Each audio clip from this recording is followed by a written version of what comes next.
Cinta. Dalam setiap suapan haruan panggang, saya bersumpah tidak akan ada perkahwinan, apatah lagi anak, dalam hidup saya. Namun, kini saya hidup bahagia di Malaysia bersama suami, Adam, seorang rakyat tempatan yang saya cintai. Walaupun saya sudah berkahwin, saya pernah bersumpah tidak akan melahirkan anak. Saya percaya saya tidak akan pernah dikurniakan anak. Tetapi hidup saya berubah sepenuhnya hanya dengan sehidang ikan haruan panggang istimewa dari Mak Cik Leha, ibu mertua saya. Namun, perjalanan menuju kebahagiaan ini tidaklah mudah. Kini, saya sedang menikmati saat-saat paling bahagia dalam hidup saya. Percayakah Anda, saya, yang dulunya seorang model kecergasan di New York, kini menjadi ibu kepada 3 orang anak di sebuah rumah teres sederhana di Malaysia? Saya sendiri pun tidak percaya. 5 tahun yang lalu, saya terdampar dalam keputusasaan di bilik konsultasi pakar sakit puan di New York. Kemungkinan besar, awak tidak akan dapat mengandung. Suara doktor yang dingin dan tidak beremosi itu masih terngiang-ngiang di telinga saya. Ketika bekas teman lelaki saya mengetahui fakta ini, dia segera meninggalkan saya demi wanita lain. Saya tidak kisah tiada anak, tetapi saya tidak nampak masa depan dengan wanita yang mempunyai masalah pada saluran darah tubuhnya. Itu adalah mesej terakhir yang dia tinggalkan. Sejak hari itu, saya membuat keputusan. Saya akan menjalani hidup tanpa percintaan, perkahwinan, maupun anak. Saya hanya ingin menjaga tubuh saya sendiri dan melakukan apa sahaja yang saya mahukan. Namun, 3 tahun yang lalu, di sebuah kafe di New York, saya bertemu dengan Adam, seorang lelaki Malaysia. Adam berbeza. Dia berkata, "Tak apa, walaupun selepas mendengar masa lalu saya. Asalkan kita berdua bahagia, itu sudah cukup." Ketika saya berkahwin dan datang ke Malaysia, saya tidak tahu betapa Mak Cik Leha sangat-sangat menanti kehadiran cucu. "Sarah, Adam kan anak tunggal.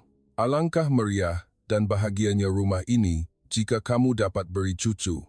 Di sebalik suara Mak Cik Leha yang lembut itu, saya dapat merasakan harapan yang mendalam. Namun, saya tidak dapat memberitahunya. Kerana saya telah berjanji dengan Adam untuk merahsiakannya daripada ibu bapanya. "Mak Cik, kami masih mahu fokus pada kerjaya buat masa ini. Setiap kali saya berbohong, hati saya terasa hancur. Setahun berlalu begitu sahaja." Mak Cik Leha menyediakan pelbagai masakan Melayu tradisional untuk saya, asam pedas, masak lemak cili api, gulai kawah, semuanya dengan penuh kasih sayang. Namun, masakan Melayu itu tidak serasi dengan selera saya. Rasanya terlalu pedas, terlalu kuat rempah, atau manis melekit. Yang paling utama, ia langsung tidak serasi dengan lidah saya yang sudah terbiasa dengan masakan barat. Pada suatu hari, Mak Cik Leha datang membawa bekas tingkat antik. "Sarah, cuba rasa yang ini." Mak Cik buatkan ikan haruan panggang dengan sambal perapan rahsia keluarga yang sudah Mak Cik Leha turunkan lebih 30 tahun. Saat saya melihat ikan haruan yang diselaputi sambal perapan hitam berkilat itu, saya sedikit teragak-agak. "Ini apa, Mak Cik?" Saya jarang makan ikan-ikan tempatan." Namun, Mak Cik Leha tidak berputus asa. "Coba sikit saja. Sedikit saja. Ini berkhasiat, Sarah. Sumber protein yang sangat baik." Saya terpaksa mengalah. Sekeping isi ikan haruan yang lembut dan gebu saya suap bersama nasi. Pada saat itu, hidup saya mula berubah. Ya Allah, ini sungguh lazat. Tanpa sedar saya terucap, ia lebih lazat daripada mana-mana hidangan yang pernah saya rasa di seluruh dunia. Pada makan malam itu, saya makan 2 pinggan nasi, menggantikan salad yang selalu saya makan. Saya berasa sangat gembira sehingga menitiskan air mata sambil menikmati ikan haruan panggang dan nasi yang meresap rasa sambalnya. Dan sebulan kemudian, sesuatu yang luar biasa berlaku. Saya mengandung.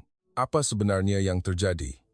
Bagaimana mungkin saya, yang diberitahu tidak boleh mengandung, kini melahirkan anak ketiga? Jika Anda ingin tahu kisah selanjutnya, sila teruskan membaca. Pada tahun pertama perkahwinan, setiap pagi saya bangun dengan perasaan resah. Setiap kali Mak Cik Leha menyediakan sarapan, saya dapat membaca soalan di sebalik pandangannya yang mesra. Bilakah saya akan mendengar berita gembira tentang cucu? Harapan tanpa kata itu menekan dada saya. "Sarah, hari ini Mak Cik masak bubur nasi ikan haruan. Bagus untuk badan, makan banyak-banyak, ya. Makcik Leha memasak setiap hari dengan sepenuh hati. Namun, saya tidak dapat menelan walaupun sesuap. Rasanya terlalu kuat, dan yang paling utama, ia tidak serasi dengan selera saya. Terima kasih, Makcik. Tapi saya lebih suka makan ringan pada waktu pagi. Saya menolak sambil tersenyum. Walaupun melihat kekecewaan di wajah Makcik Leha, saya tidak dapat berbuat apa-apa. Adam, suami saya, selalu risau dan cuba melindungi saya. Makcik, Sarah memang tak biasa makan sarapan. Orang barat memang begitu. Walaupun Adam selalu cuba membela saya berasa semakin bersalah. Teman-teman saya di New York hidup bebas. Instagram mereka penuh dengan gambar parti dan percutian setiap hari. Tiada siapa yang perlu risau tentang mertua, dan tiada siapa yang dikejar-kejar tentang rancangan keluarga. Tetapi saya berbohong setiap pagi. Makcik, kami kan baru kawin, biarlah kami berdua menikmati masa ini sedikit lagi. Setiap kali Makcik Leha membangkitkan topik cucu sebulan sekali, saya mengulangi jawaban yang sama. Makcik Leha mengangguk, tetapi pandangannya semakin sayu. Betul juga, Makcik terlalu mendesak, ya? Maafkan Makcik, Sarah. Tidak Makcik. Saya yang patut minta maaf. Saya meminta maaf berkali-kali dalam hati. Namun, saya tidak dapat meluahkan kebenaran. Pada suatu malam selepas makan malam, ketika saya berdua dengan Adam, saya bertanya dengan perlahan, "Sayang, sampai bila kita perlu hidup bersembunyi begini?" Adam mengeluh. "Tunggu sekejap lagi. Makcik mungkin belum faham, nanti lama-lama okeylah." Namun, saya tahu, ini bukan masalah yang akan selesai dengan masa. Selepas 6 bulan berkahwin, rakan-rakan Makcik Leha datang ke rumah. Saya tertanya-tanya mengapa, kerana bukan hari perayaan. Rupa-rupanya, mereka datang untuk melawat menantu baru. "Alahai, Sarah, cantiknya kamu. Dengar cerita dari Amerika. Macam mana kulit boleh cantik macam ni?" Makcik-makcik itu memuji saya. Namun soalan segera menyusul. "Cik Leha, bilalah kami nak dengar berita cucu?" Salah seorang bertanya kepada Makcik Leha. Makcik Leha ketawa sambil menjawab, "Belum ada rezeki lagi. Budak-budak muda ni kan, mungkin nak lambat sikit." "Apa yang lambatnya? Budak-budak sekarang semua nak lambat. Cik Leha pun mesti tak sabar nak tengok cucu, kan?" Seorang lagi menyokong. Saya berasa sangat tidak selesa duduk di situ. Walaupun saya menuang teh dengan senyuman, hati saya menangis. Pada malam itu, saya berdiri di hadapan cermin. Bayangan saya di cermin masih kelihatan langsing dan sihat. Namun, pandangan mata saya semakin pudar. Saya menerima mesej daripada pengurus saya di New York. "Sarah, tak nak kembali ke kerja ke? Ada projek menarik ni." Saya teragak-agak seketika sebelum membalas. "Biar saya fikirkan dulu. Sebenarnya saya tahu, saya tidak boleh kembali. Saya sudah mula menyesuaikan diri dengan kehidupan di Malaysia dan yang paling penting, saya mencintai Adam. Namun, pada masa yang sama, saya berasa takut. Jika masa terus berlalu begini, Makcik Leha akan semakin kecewa dan hubungan saya dengan Adam mungkin akan terjejas." Pada ulang tahun ke-8 perkahwinan kami, Makcik Leha bertanya dengan berhati-hati, "Sarah, kamu sakit ke? Dah pergi hospital?" Pada saat itu, jantung saya hampir berhenti. Adakah Makcik Leha mengesyaki sesuatu? "Tidak, Makcik, saya sihat. Cuma belum bersedia lagi." Saya cuba menjawab dengan tenang. Makcik Leha tidak bertanya lebih lanjut. Namun, sejak hari itu, saya dapat merasakan kebimbangan yang semakin mendalam dalam pandangannya. Saya berkata kepada Adam, "Sayang, Makcik Leha macam syak sesuatu. Kita patut berterus terang, kan?" Namun Adam menggelengkan kepala. "Belum boleh lagi. Makcik mungkin akan terkejut. Tunggu sekejap lagi." Saya tidak berkata apa-apa lagi. Namun, dalam hati, saya tahu pembohongan ini akan menghancurkan kami suatu hari nanti. Begitulah, ulang tahun perkahwinan pertama kami semakin hampir. Makcik Leha masih terus memasak setiap hari dengan sepenuh hati, dari bubur nasi ikan haruan hingga ke gulai kawah. Namun, saya tetap tidak serasi dengan masakan Melayu. Saya hanya mampu makan sedikit lalu berkata, "Saya sudah kenyang. Menantu saya ini selera makannya kurang." Risau juga, saya saya terdengar suara Makcik Leha bercakap di telefon. Mungkin dia sedang mengadu kepada rakannya. Saya menutup pintu dan menyembamkan muka ke bantal. Saya ingin menjadi menantu yang baik. Saya ingin menggembirakan Makcik Leha. Tetapi saya tidak mempunyai kemampuan itu. Tidak dapat melahirkan anak, malah makan pun tidak berselera. Saya rasa seperti menantu yang tidak berguna di rumah ini. Saya menelepon ibu saya di New York. "Mak, apa yang patut saya buat? Saya sangat tertekan." Ibu saya berkata dengan tenang, "Sarah, kamu sudah buat yang terbaik. Ia memerlukan masa. Jangan terburu-buru." Namun, masa bukanlah di pihak saya. Berbohong setiap hari, mengecewakan harapan Makcik Leha setiap hari, membuatkan saya semakin letih. Pada suatu petang musim luruh, Makcik Leha memegang beg plastik besar. "Sarah, mari sini. Makcik ada bawa sesuatu yang istimewa untuk kamu." Saya menghampiri dengan separuh ingin tahu, separuh risau. Makcik Leha mengeluarkan bekas tingkat dari peti ais. Di dalamnya terdapat ikan haruan panggang yang harum bau sambal perapannya. "Ini apa, Makcik?" "Ikan haruan panggang, Sarah. Sambal perapan rahsia keluarga yang sudah Makcik Leha turunkan lebih 30 tahun. Ini warisan turun-temurun dari nenek moyang Makcik." Saya sedikit teragak-agak. "Tidak, Makcik. Saya jarang makan ikan." Makcik Leha kelihatan kecewa tetapi tidak berputus asa. "Sarah, ini sangat berkhasiat. Sumber protein yang sangat baik. Ia tidak akan membuat kamu gemuk. Cuba sedikit saja. Saya tidak mau makan." Namun, saya tidak dapat mengabaikan pandangan sayu Makcik Leha. "Baiklah, sedikit saja, ya." Makcik Leha menyuapkan sekeping ikan haruan bersama nasi ke mulut saya. Pada saat itu, hidup saya mula berubah. Rasa pedas, lembut, manis, dan masin memenuhi mulut saya.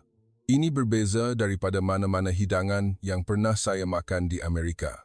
Semua rasa di dunia ini seolah-olah bersatu padu. "Ya Allah," tanpa sadar saya terucap. Makcik Leha tersenyum. "Sedap kan? Nak tambah lagi?" Saya mengangguk, dan 1 menjadi 2, 2 menjadi 3. Pada makan malam itu, buat pertama kali dalam hidup saya makan 2 pinggan nasi. Saya berasa sangat gembira sambil menikmati nasi yang meresap rasa sambal ikan haruan. Adam menatap saya dengan terkejut.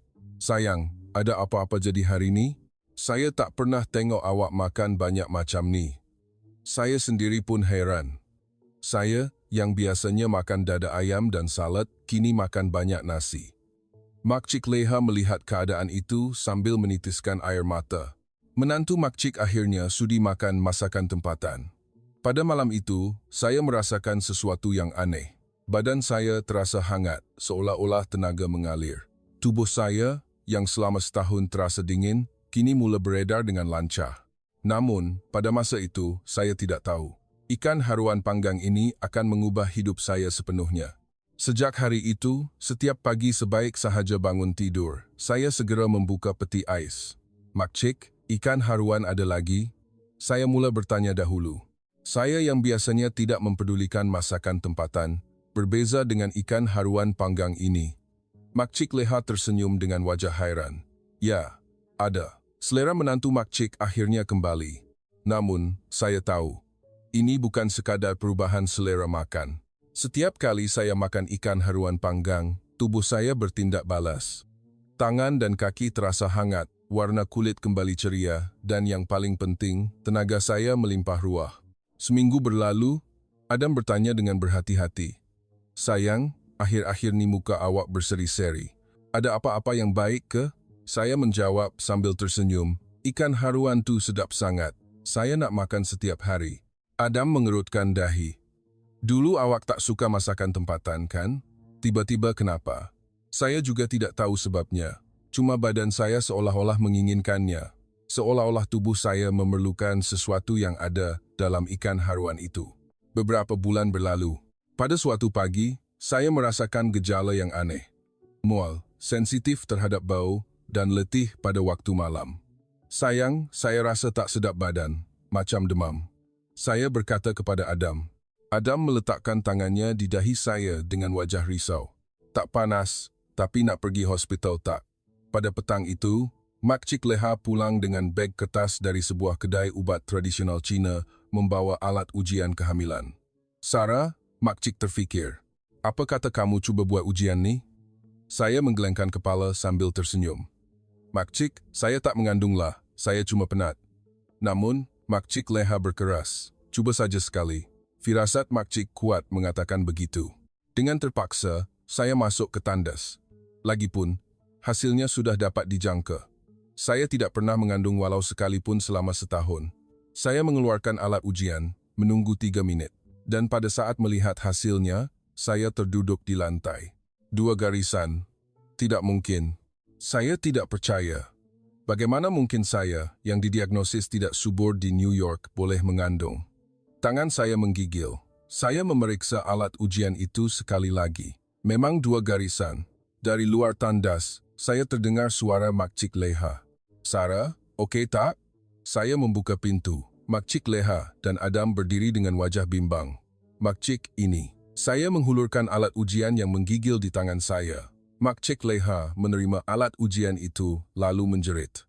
Ya Allah, menantu Makcik mengandung. Cucu. Cucu. Adam pula kelihatan kaku. Mata kami bertentang. Kami memikirkan perkara yang sama. Bagaimana ini boleh terjadi? Keesokan harinya, kami pergi ke pakar sakit puan. Doktor berkata sambil melihat imbasan ultrabunyi, tahniah. Bayi Anda sihat. Sekarang sudah masuk minggu ke-5.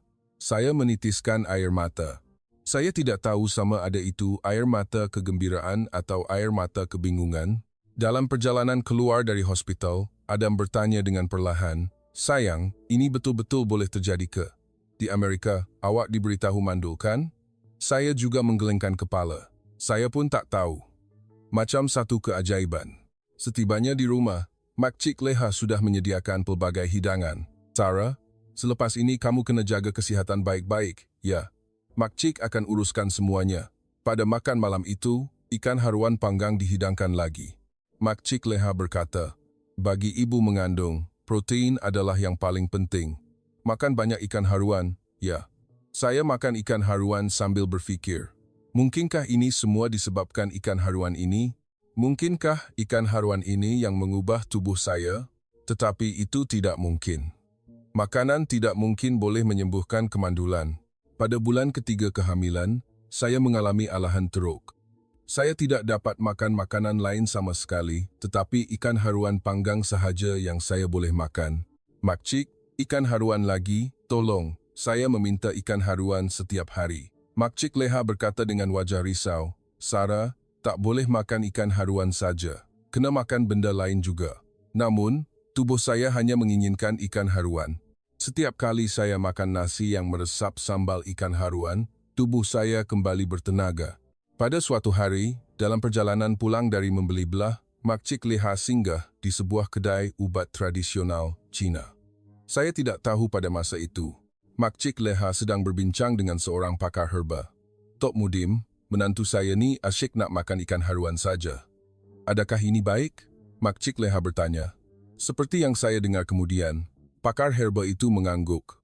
Ikan haruan memang sangat baik untuk orang yang sifat badannya sejuk, puan. Terutamanya untuk ibu mengandung, ia kaya dengan protein.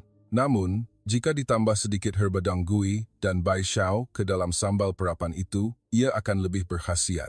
Jadi, boleh ke saya campurkan dalam sambal? Ya. Cuma masukkan sedikit, ia akan menghangatkan badan menantu puan. Sejak hari itu, rasa sambal perapan ikan haruan yang Makcik Leha buat sedikit berubah. Rasanya lebih mendalam, lebih pekat, dan lebih meresap ke dalam tubuh. Saya makan ikan haruan setiap hari tanpa mengetahui fakta itu, dan tubuh saya menjadi semakin sihat. Pada bulan ke-7 kehamilan, saya pergi menjalani pemeriksaan kesihatan. Doktor berkata dengan wajah terkejut, Puan Sarah, Anda memang sangat sihat. Nilai darah pun sempurna, dan bayi pun membesar dengan sangat baik.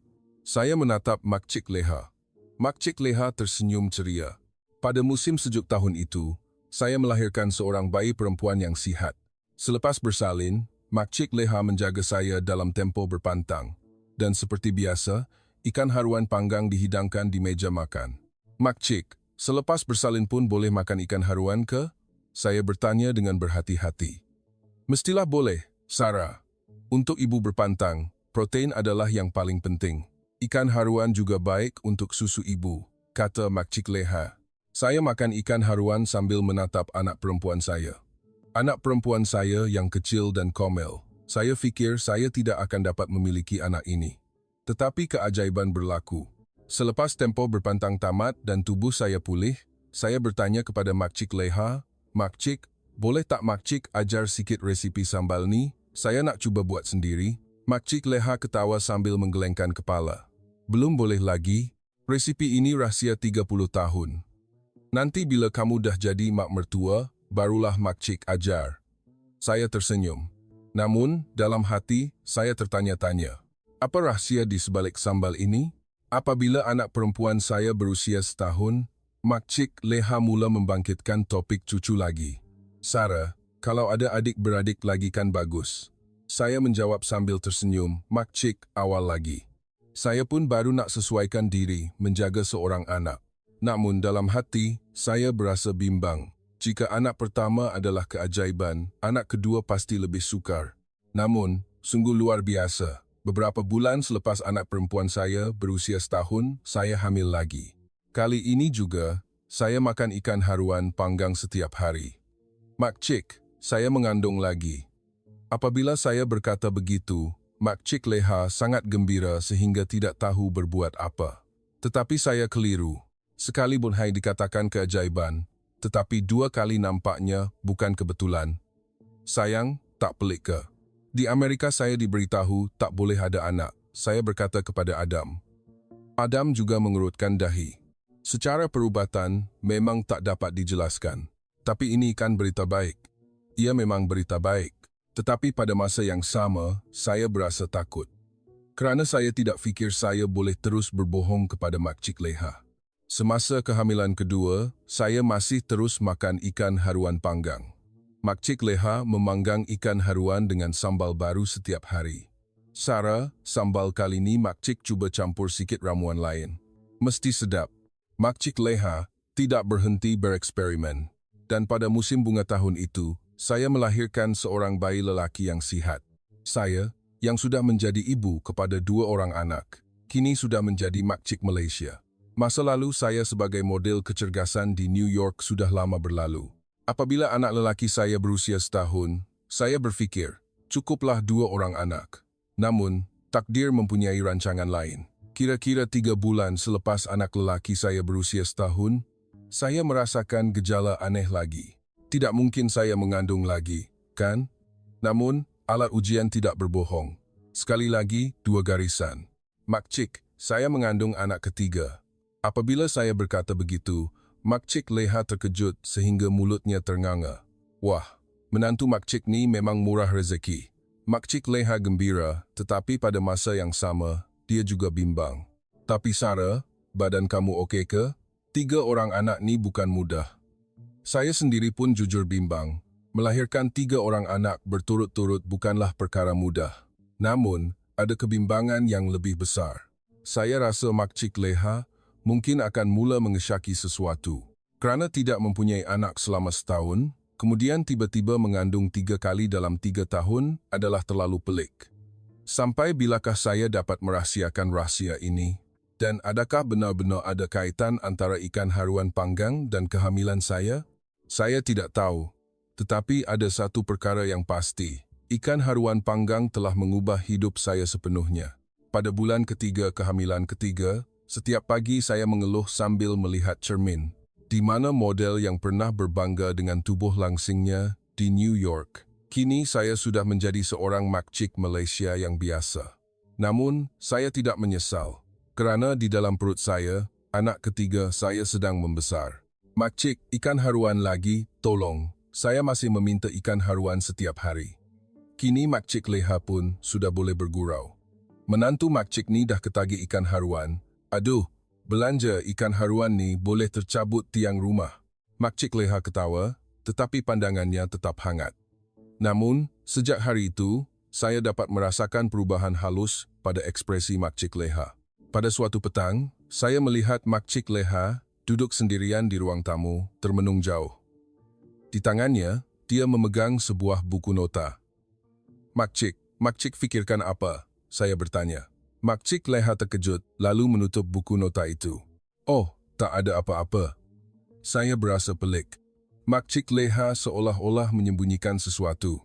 Beberapa hari kemudian, saya secara tidak sengaja terdengar suara Makcik Leha bercakap di telefon. Ya, Tok Mudim, boleh ke saya masukkan lebih banyak Dang Gui dan Bai Xiao? Menantu saya ni dah anak ketiga, saya nak dia lebih bertenaga. Saya tergamam di situ. Dang Gui, Bai Xiao. Dia masukkan benda-benda itu dalam sambal ikan haruan? Ya, sifat badan menantu saya memang agak sejuk pada mulanya. Tapi selepas makan ikan haruan, dia dah berubah sepenuhnya. Wajahnya pun berseri-seri dan kehamilannya pun lancar. Saya kembali ke bilik saya dengan senyap.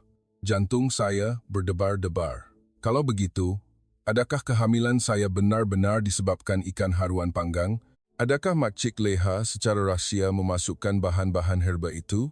Namun, pada masa yang sama, timbul persoalan. Adakah Makcik Leha tahu tentang kemandulan saya? Atau dia hanya berniat untuk menyihatkan badan menantunya? Pada malam itu, saya tidak dapat tidur. Patutkah saya memberitahu Adam? Atau patutkah saya bertanya terus kepada Makcik Leha? Keesokan paginya, Makcik Leha seperti biasa menghidangkan ikan haruan panggang. Sarah, ikan haruan hari ini mesti lagi sedap. Ikan segar. Saya makan ikan haruan sambil menatap Makcik Leha. Cara Makcik Leha bergerak, senyumannya yang mesra dan pandangannya yang mendalam. Saya tahu, Makcik Leha benar-benar menyayangi saya sepenuh hati. Namun, pada masa yang sama, saya berasa bimbang. Apa yang akan berlaku jika Makcik Leha mengetahui tentang kemandulan saya? Apa yang akan berlaku jika dia tahu kami telah berbohong selama setahun? Pada bulan kelima kehamilan, kami pergi ke klinik untuk pemeriksaan rutin. Makcik Leha berkeras untuk ikut. Sarah, Makcik pun nak tengok cucu, boleh ke Makcik ikut? Pandangan Makcik Leha penuh sayu. Ya, Makcik, marilah kita pergi bersama.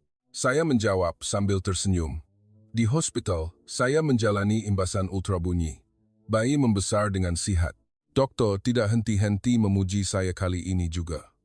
Puan Sarah, Anda memang sangat sihat. Jarang sekali melihat kes di mana nilai darah ibu mengandung anak ketiga begini baik. Makcik Leha berkata dengan bangga, menantu saya ni kuat makan, Doktor. Terutama sekali ikan haruan panggang yang saya masak ni, dia suka sangat. Doktor mengangguk. Oh, ikan haruan? Kaya protein? Baguslah, ngomong-ngomong. Puan sihat juga ke sebelum mengandung? Pada saat itu saya berasa gemetar. Adakah Makcik Leha akan bertanya tentang sejarah penyakit saya? Ya, saya sihat. Saya segera menjawab. Namun, jururawat yang lalu di meja kaunter berkata, Puan, ada bawa tak dokumen sejarah penyakit Puan Sarah? Dulu masa mula-mula datang, Puan kata nak serahkan terjemahan rekod hospital dari Amerika. Wajah saya pucat lesi. Makcik Leha menatap saya. Dokumen apa? Makcik Leha bertanya dengan perlahan. Jururawat itu meneruskan kata-katanya tanpa menyedari apa-apa. Oh, Puan ada sebut yang Puan didiagnosis tidak subur masa pemeriksaan pertama dulu, kan? Sebab tu perlu pengurusan istimewa. Dunia seolah-olah berhenti berputar. Senyuman di wajah Makcik Leha hilang. Sarah, apa maksud semua ni? Saya tidak dapat membuka mulut. Kerongkong saya tercekat. Maaf, saya tersalah cakap. Jururawat itu berkata dengan tergesa-gesa, tetapi sudah terlambat. Selepas keluar dari hospital, Makcik Leha tidak berkata sepatah pun. Saya juga tidak mempunyai keberanian untuk memulakan perbualan. Setibanya di rumah, sebaik sahaja membuka pintu, Makcik Leha terus terduduk di sofa ruang tamu. Sarah, duduk. Makcik nak cakap sesuatu. Suara Makcik Leha menggigil. Saya duduk perlahan-lahan. Tangan saya menggigil. Betul ke kamu tidak subur? Makcik Leha bertanya. Saya mengangguk. Air mata saya mengalir. Sejak bila kamu tahu? Saya tahu sebelum berkahwin di Amerika lagi. Suara saya pecah dan menggigil. Makcik Leha diam seketika. Kemudian dia bertanya dengan perlahan, Adam tahu? Saya mengangguk. Ya, Makcik. Suami saya tahu. Walaupun begitu, dia tetap mahu berkahwin dengan saya. Kalau begitu, kenapa kamu tidak beritahu Makcik? Suara Makcik Leha dipenuhi kesedihan. "Maafkan kami, Makcik. Kami takut Makcik akan kecewa." Saya berkata sambil teresak-esak. Makcik Leha duduk diam seketika. Kemudian dia bangun perlahan-lahan dan masuk ke biliknya. Saya ditinggalkan sendirian di ruang tamu. Rasanya seperti langit akan runtuh. Menjelang petang, Adam pulang. Saya menangis sambil menceritakan apa yang berlaku hari itu. Adam dengan wajah pucat pergi ke bilik Makcik Leha. Pintu tertutup, tetapi saya dapat mendengar suara dari dalam. "Makcik, maafkan Adam. Adam yang salah." Itu suara Adam. "Kamu berdua memperbodohkan Makcik, ya?" Suara Makcik Leha dingin dan mendalam.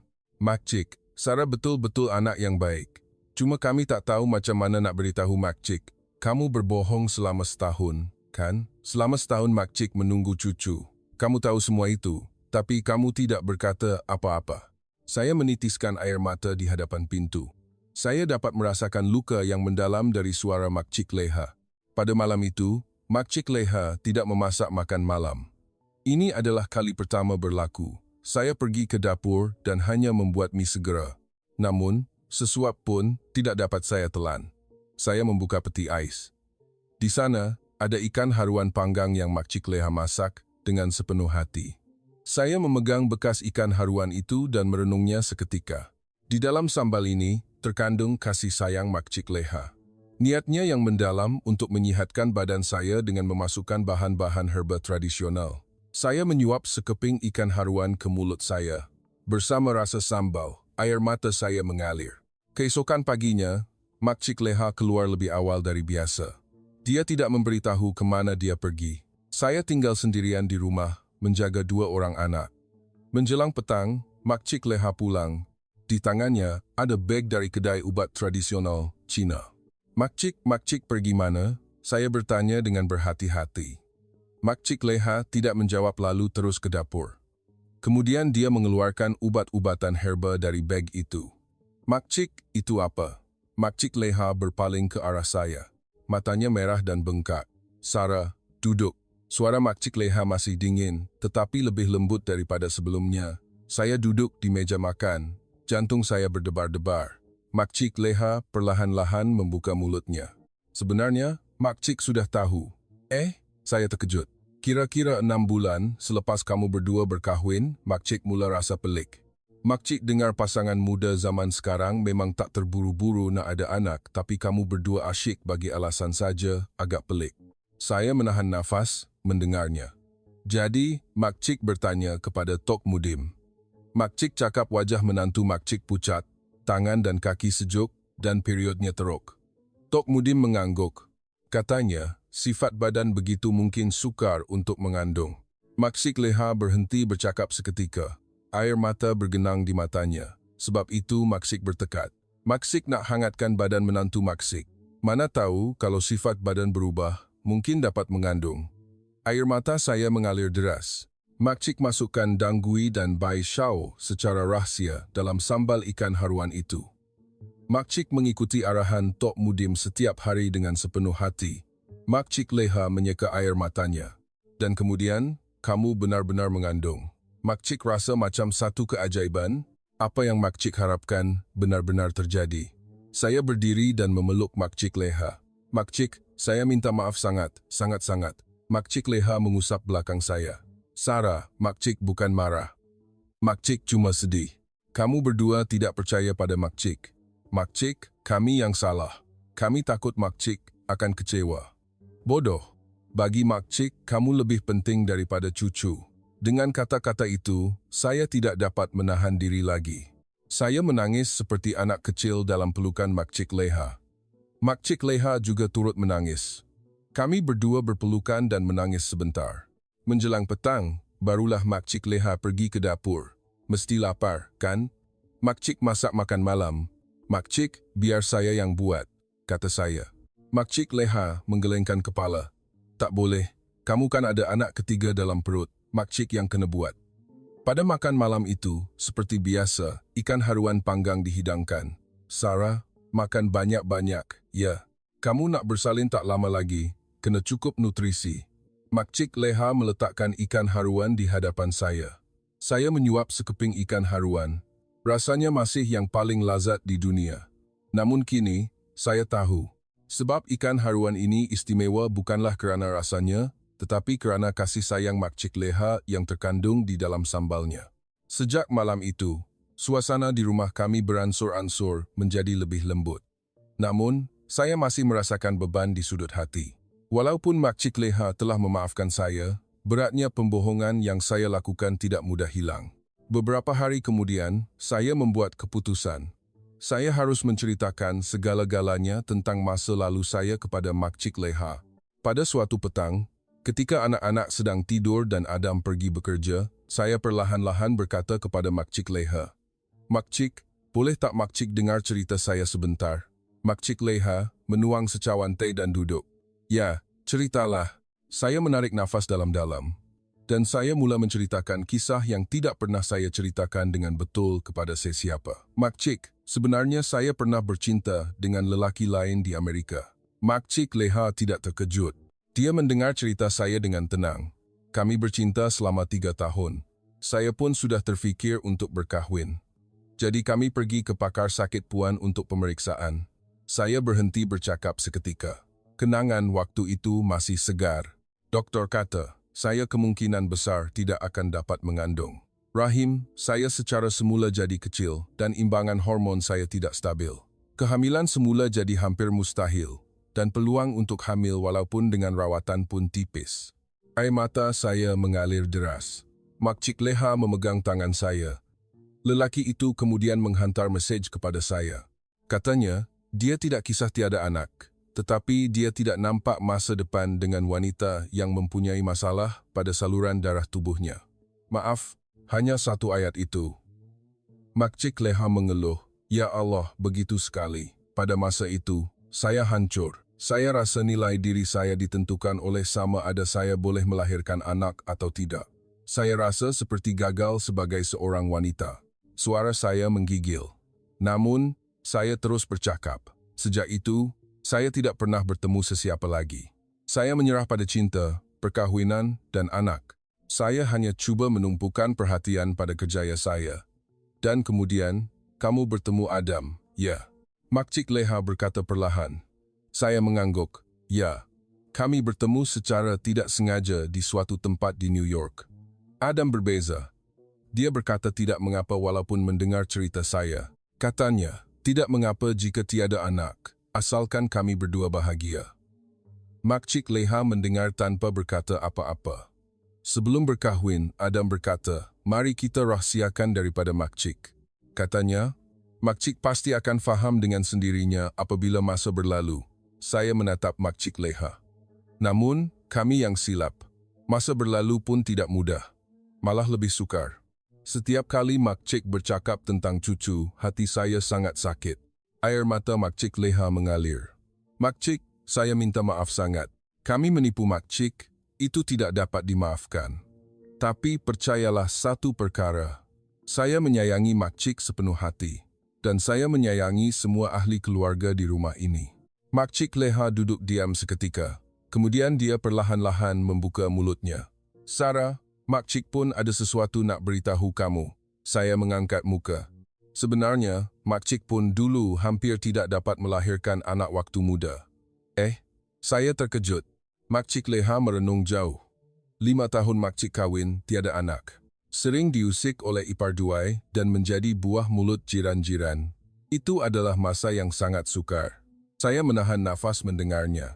Pada masa itu, mak mertua Makcik, yaitu Nenek Adam, membawa Makcik ke kedai ubat Cina tradisional. Dan dia memberikan Makcik herba-herba perubatan dan masakan berkhasiat selama 2 tahun. Barulah Makcik dapat melahirkan Adam. Makcik Leha menyeka air matanya, sebab itu Makcik faham betapa sukarnya tidak dapat melahirkan anak dan betapa sakitnya hati sebagai seorang wanita. "Makcik," kata-kata saya tersekat. Sebab itu, Makcik melihat sifat badan kamu dan Makcik terus berfikir, anak ini pun menderita seperti Makcik dulu. Makcik kena tolong dia. Makcik Leha memegang tangan saya erat. Makcik masukkan bahan-bahan herba dalam sambal ikan haruan itu kerana Makcik mahu membantu kamu. Makcik berharap pertolongan yang Makcik dapat dulu, dapat Makcik berikan kepada kamu juga. Saya memeluk Makcik Leha. Terima kasih, Makcik. Sarah, kamu sudah menjadi menantu yang hebat. Sama ada kamu boleh melahirkan anak atau tidak, itu tidak penting. Makcik hanya mahu kamu bahagia. Kami berpelukan dan menangis sebentar. Pada saat itu, saya merasakan, inilah ibu saya yang sebenar. Pada petang itu, apabila Adam pulang, Makcik Leha memanggilnya. Adam, Makcik ada benda nak cakap dengan kamu. Adam duduk dengan wajah tegang. Kamu betul-betul cintakan Sarah? Makcik Leha bertanya. Ya, Makcik, saya betul-betul cintakan dia. Adam menjawab. Kalau begitu, kenapa kamu tidak beritahu Makcik? Yang Sarah tidak subur. Yang kamu berdua mungkin tidak akan dikurniakan anak. Adam menundukkan kepala. Maafkan Adam, Makcik. Adam pun takut. Takut Makcik akan kecewa, takut Makcik tak setuju dengan perkahwinan kami. Makcik Leha mengeluh. Adam, bagi Makcik, kamu lebih penting daripada cucu. Asalkan kamu bahagia, itu sudah cukup. Air mata mengalir di mata Adam. Makcik, maafkan Adam. Sudahlah menangis. Semua itu sudah berlalu. Selepas ini, mari kita pandang ke hadapan saja. Pada malam itu, kami berdialog dari hati ke hati buat pertama kali. Tanpa penipuan, tanpa rahsia. Beberapa hari kemudian, Makcik Leha pergi ke kedai ubat tradisional Cina. Di tangannya ada beg besar. Sarah, ini tonik kesihatan yang kamu perlu minum sehingga bulan terakhir kehamilan. Tok Mudim khusus buatkan untuk kamu. Saya menerima beg itu. Makcik, ini mesti mahal, kan? Apa yang mahal? Cucu Makcik kena lahir sihat. Makcik Leha tersenyum. Namun, saya tahu betapa sayangnya Makcik Leha dan betapa berkesannya tonik ini. Makcik, biar saya yang bayar. Tak apa. Ini hadiah daripada Makcik untuk cucu. Makcik, saya tak tahu nak balas budi Makcik macam mana. Makcik Leha mengusap kepala saya. Tak perlu balas budi pun, kamu dah cukup buat yang terbaik. Kamu dah bahagiakan Adam. Pada bulan ke-7 kehamilan, perut saya sudah agak besar. Sukar untuk berjalan dan saya sering terjaga pada waktu malam. Makcik Leha mengurut kaki saya. Sarah, sabar sikit lagi. Tak lama lagi dah nak bersalin. Makcik, terima kasih sangat. Kalau tiada Makcik, saya rasa saya takkan dapat bertahan. Apa yang kamu cakap ni, dah jadi kewajipan Makcik. Pada bulan ke-8 kehamilan, saya pergi ke kedai ubat tradisional Cina bersama Makcik Leha. Pakar herba itu mengangguk sambil memegang nadi saya. Sifat badan puan sudah berubah sepenuhnya. Kini mengandung dan bersalin pun tiada masalah. Tok Mudim, betul ke? Saya tidak percaya. Ya, badan sudah hangat, peredaran darah pun lancar. Terutama sekali kesihatan rahim sudah banyak bertambah baik. Makcik Leha bertanya, Tok Mudim, kalau begitu, Sarah boleh mengandung lagi ke selepas ini? Pakar herba itu ketawa. Sangat mungkin, tapi kena jaga diri baik-baik. Saya menitiskan air mata. Apa yang dikatakan mustahil di Amerika, kini menjadi mungkin di Malaysia. Keluar dari hospital, saya berkata kepada Makcik Leha, Makcik, semua ini kerana Makcik. Makcik Leha menggelengkan kepala.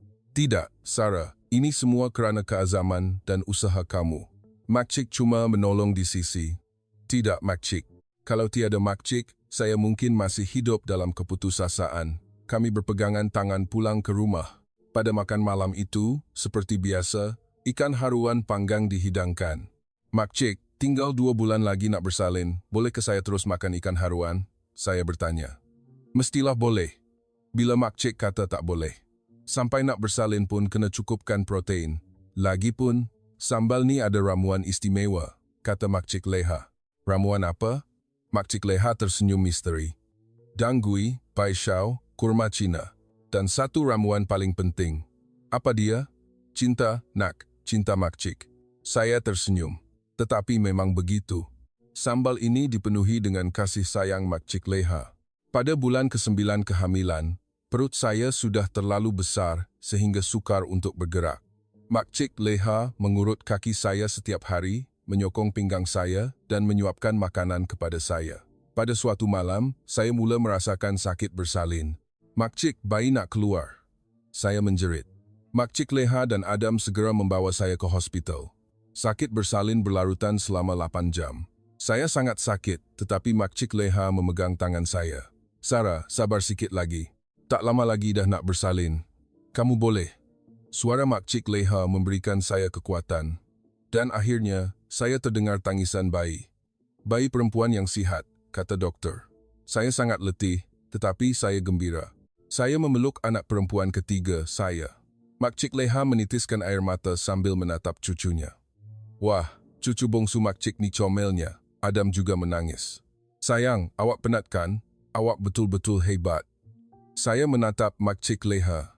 Makcik, saya melahirkan 3 orang anak ini semua kerana Makcik. Makcik Leha menggelengkan kepala. Tidak, Sarah. Ini semua kekuatan kamu. Kamu wanita yang kuat. Namun, saya tahu. Saya dapat sampai ke tahap ini kerana kasih sayang Makcik Leha. Kerana kasih sayang yang hangat yang terkandung di dalam sambal ikan haruan itu. Selepas bersalin, selama seminggu, saya memilih untuk berpantang di rumah, bukan di pusat jagaan berpantang. Kerana Makcik Leha sendiri yang berkeras untuk menjaga saya. Sarah, pusat jagaan berpantang tu mahal saja. Makcik akan jaga kamu di rumah. Adam bimbang. Makcik tak penat ke? Saya rasa lebih baik Sarah pergi pusat jagaan berpantang. Namun, Makcik Leha berkeras. Tak boleh. Makcik takkan tenang kalau Makcik tak jaga sendiri. Menantu Makcik ni istimewa. Dengan kata-kata itu, saya menitiskan air mata lagi. Sejak mengandung, saya memang menjadi mudah menangis. Sejak hari pertama, Makcik Leha bangun sewal jam 5 pagi. Menyediakan bubur nasi ikan haruan, memasak air mandian herba, dan menyediakan minuman halia. Kemudian dia masuk ke bilik saya dan berkata perlahan, Sarah, bangun, kena makan bubur nasi ikan haruan. Makcik, saya masih mengantuk. Saya merengek. Tak boleh. Tempoh berpantang ni, seminggu pertama paling penting. Bangun. Makcik Leha mengejutkan saya dan menyuruh saya duduk, lalu menyuapkan bubur nasi ikan haruan kepada saya. Makcik, saya boleh makan sendiri. Walaupun saya berkata begitu, Makcik Leha tidak mengendahkannya, duduk diam-diam. Biar Makcik suapkan. Seolah-olah menjaga anak kecil, Makcik Leha menjaga saya. Dan di meja makan, seperti biasa, ikan haruan panggang dihidangkan. Sambal ni Makcik letak ramuan istimewa yang bagus untuk kamu. Makcik letak apa? Herba tradisional yang bagus untuk ibu berpantang. Tok Mudim yang ajar, supaya badan menantu Makcik cepat pulih. Saya menyuap sekeping ikan haruan. Rasanya masih yang paling lazat di dunia. Makcik, saya rasa saya tak boleh hidup tanpa ikan haruan lagi. Saya berkata sambil tersenyum. Makcik Leha juga tersenyum. Kalau macam tu, Makcik kena buat sepanjang hayatlah. Menantu Makcik dah ketagih ikan haruan. Beberapa bulan berlalu, Makcik Leha memanggil saya. Sarah, ini Makcik nak bagi kamu. Makcik Leha menghulurkan sebuah buku nota. Ini apa, Makcik? Buku resipi sambal perapan ikan haruan yang sudah Makcik Leha catatkan selama 30 tahun. Saya terkejut. Makcik, ini kan rahsia keluarga. Ya, tapi lepas ni ia jadi milik kamu. Makcik, tak boleh. Ini terlalu penting. Makcik Leha menggelengkan kepala. Sarah, kamu bukan lagi menantu di rumah ni. Kamu dah jadi anak Makcik. Dan resipi ini akan diwariskan kepada anak perempuan Makcik. Saya menerima buku nota itu dan menitiskan air mata. Makcik, saya boleh kebuat dengan baik. Mestilah boleh.